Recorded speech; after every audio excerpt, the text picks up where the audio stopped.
So in this final recording, we are now considering some theoretical framings of teamwork. And the core idea here is that teamwork does not just happen. It requires intention. It requires also purposeful effort of all team members. So to work really effectively in teams, we need theoretical ideas that help us understand human relationships, collaboration processes, the conflict we are likely to face while working in teams, and even the skills that are required to work with other team members and to keep the boundaries of our professional values while engaging in teamwork. And again, as I said, teamwork in itself is an important skill to have as a social worker. So you cannot claim to be a good social worker when you don't demonstrate these skills and ability to work in teams. So these skills really are deeply in themselves, they are very deeply connected and, incrusted into the values of social work capabilities. And the whole idea of professionalism, ethical practice, interdisciplinary knowledge, and interdisciplinary practice are all demonstrated in the ability to work within, teams and organizational teams.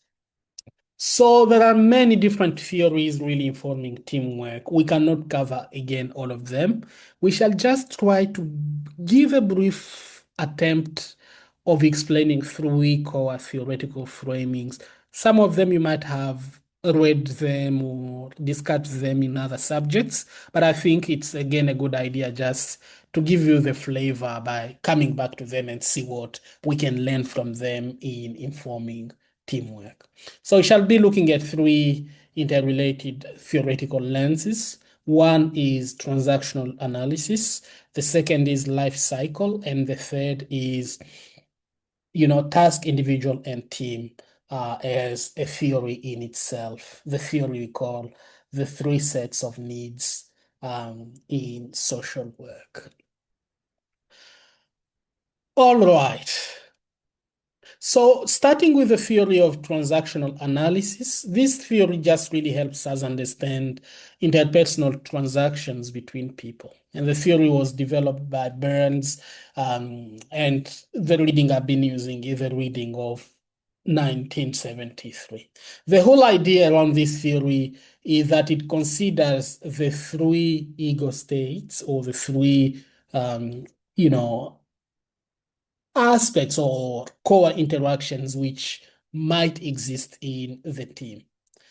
So if we think of this from a relational standpoint, this theory teaches us that there are three different types of interactions which can happen in a group or any kind of work you do in human service organizations broadly. One is people talking to each other as, parents talking to their children. The second is adult to adult. Here our logical and objective outlook on life is that of an adult speaking to another adult. And the last one is that of one looking at, other team members like children and trying to infantilize them in the way that feels like we are really dealing with them like children. And that can be in itself really problematic. So the ideal form, according to this theory, the ideal form of communication in teams is that of adult to adult, as I said, people talking to each other as like adult and trying to maintain that adult to adult relationship, whatsoever communication or, interactions they are having. And this gets to really maintain that attitude of respect and care, but also support all over the relationship or working together as a team. Really important theory, this theory of, transactional analysis or transactional relationships as we embrace the opportunity to work in teams. So the idea here is also that team members are able to disagree with each other, but keep respecting each other's all the times, and that professional views is kept, at the heart of everything we do in teams, and that we interact in ways that result in positive working relationship. Really hope you get to harness this in your own practice as a team worker. The second model we shall be talking about briefly, again, very briefly, is the Tuckman's model of, or, the life cycle of teams. Might have learnt about the life cycle of groups when you learnt about group work. But here we are applying exactly the same model to teamwork as well. As you learnt in group work, probably you learnt that Tuckman's model describes 4 stages of group development. And it's exactly the same logic that even in teams, we have four key stages through which every or groups or teams go through in their development. The forming, the storming, the norming, performing, and adjourning. These are things probably you have learned already in group work. Let me come back to them in, with a focus on teamwork. So the forming for teams is that stage where the team first comes together as a team. And here the idea is that, people don't know probably each other already. There is a strong sense of dependence on the leader of the team, that person who brought the team together. Ideas are a little bit undecided, but also very simple. There is a sense of avoidance of controversy and avoidance of serious topics. People are very reluctant on what they can say and what they can't say. And there is just minimum feedback because people probably at this stage don't want to be offended or to start offending other team members. Then they move on to the next stage, which is the storming. At this stage, teams get to discover teamwork is more difficult than expected. And that's probably the stage where, conflict are likely to arise. That's the stage where you have a lot of tension.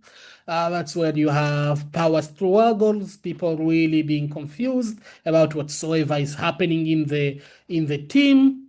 And there is just strongly expressed views because everyone feels like they can start speaking about whatsoever is not going well in the team. And that stage can really be challenging for leadership. Authority and position can be one of the core features of this stage. And some members may end up just giving up at this stage and just going to tell their manager that, hey, I don't want to be a member of that team anymore. So then there is the norming stage, exactly the same thing as in group work, where the teams has, to some extent, consolidated. There are already shared norms, clarity, and cohesion as to where the team is going. And here you can see already people being disposed to listen to each other in an active way. There can be signs already of, shared leadership.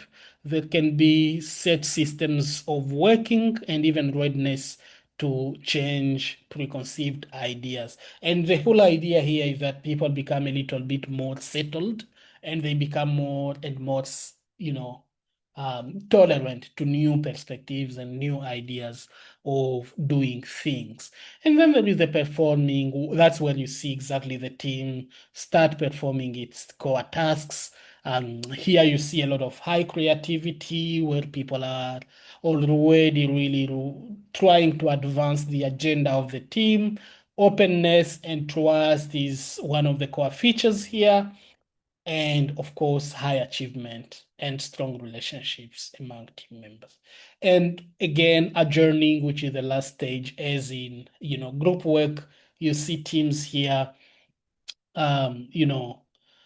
dissolving as the task is completed, and people just might decide that we do not need this team anymore. Let's go and form other teams, or let's go and do other businesses. So see whether this is something you are experiencing in the teams you belong to already, or whether there is something you can learn from the Tuckman's model in the way your teams are already functioning. Then we have the final and third theory I really wanted to talk about here, the Adair's model, which really suggests that teams have three sets of needs. One is the task's needs, two is the team's need, and three is the individual needs. Let's look at all of these needs separately to see whether we can learn anything from them. The task need is just the achievement of a goal or a specific task a team is willing or is aiming to achieve. And this may be the completion of a very practical activity, or it may be a less tangible goal which the team is aiming to achieve. So we know that, for example, effective teams have clear goals shared by all members. And often what we see is that the task is what brings the team together in the first place. So as I said in the first recording, there is no point a team being together if they don't have a task they are trying to achieve together or to accomplish together. Hope really that's very clear. And the whole idea of task, needs of a team is based on that logic that teams come together because there are tasks to be accomplished, and there is that strong sense and strong belief that the task can only be achieved in teams. Now, the second need for this theory from task, team, and individual is that the team is that of the team itself or the group of people performing a certain task. So the point here is that it is unlikely really that the task will only be achieved if all members of the team don't work together. So the point is members need to work together, and what they are doing here, they are trying to achieve that need of achieving the task. And trying to do that in a team makes the team becoming the needs. And there will be those needs where you see that all the team needs this and that. And to be a successful team, we need a lot of cohesion. We need a lot of improvement in our ways of dealing with conflicts, or we need a lot of improvement in the way we manage the finances of this team. So teamwork from that side, or this second aspect, is about the team itself, what needs the team is facing as a whole, and how the team as an entity is trying to address its rights and problems, and how is it trying to find solutions to the problems it faces as a team. And finally, there are the individual needs, those needs of the individual members of the team.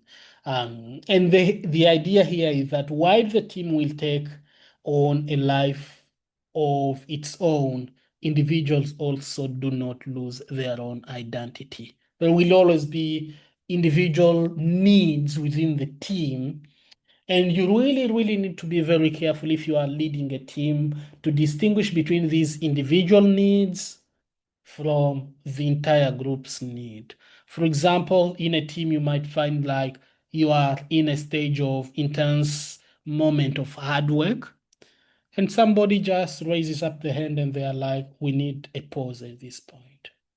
So while that need might be very important for everyone, you need to double check whether that's exactly what everyone needs at that moment, so that you don't end up just achieving the agenda of one person instead of looking at what other people need at that specific moment of your teamwork. So needs of people as individuals must continue to be met in one way or the other. But at the same time, you need to strike a perfect balance between needs of individuals and those of the entire team as you go as a group. So the key point for this and this specific theory was suggested by John Adair in 1973. The whole idea here really is that,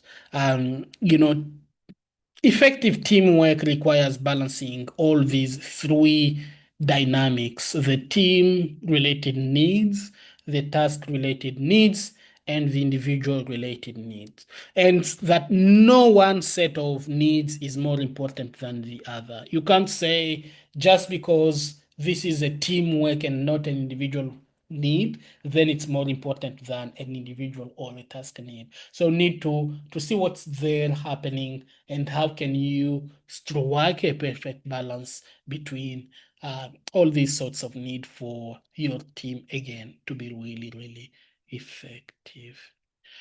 So the overlapping circle, which you can see here, show us simply that no one of the sets of need is more important than the other, and you really need to take that into consideration in your work with teams or your work of being a member of a team. Thank you very much, and I really hope you enjoy this learning opportunity. Bye-bye for now.